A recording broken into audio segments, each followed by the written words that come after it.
The sun hung low over the green hillside, casting long, skeletal shadows across the swaying grass. Thousands of people sat in weary rows, their faces etched with the deep exhaustion of a long, arduous journey.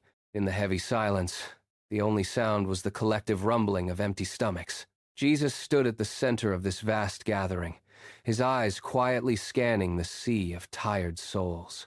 Near the edge of the crowd, a young boy sat alone, his small hands clutching a woven basket as if it were a treasure.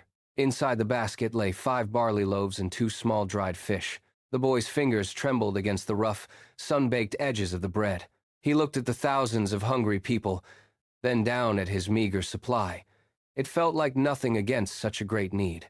Taking a deep breath, he stood up.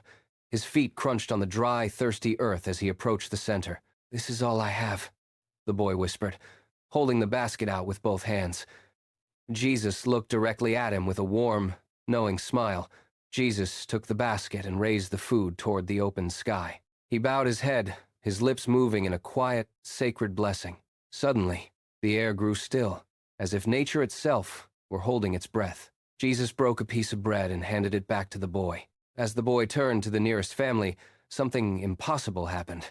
Every time he reached into the basket, the weight remained constant.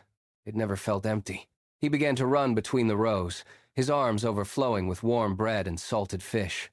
He passed pieces to desperate men and wide-eyed children who grabbed the food in disbelief.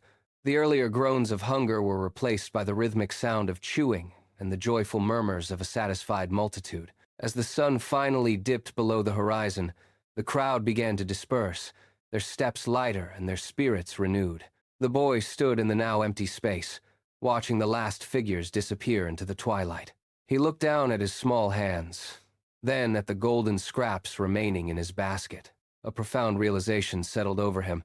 The small gift he had offered in faith had fed thousands. He sat on the cooling grass, the weight of the day settling into his bones, knowing he had witnessed a moment that changed everything forever.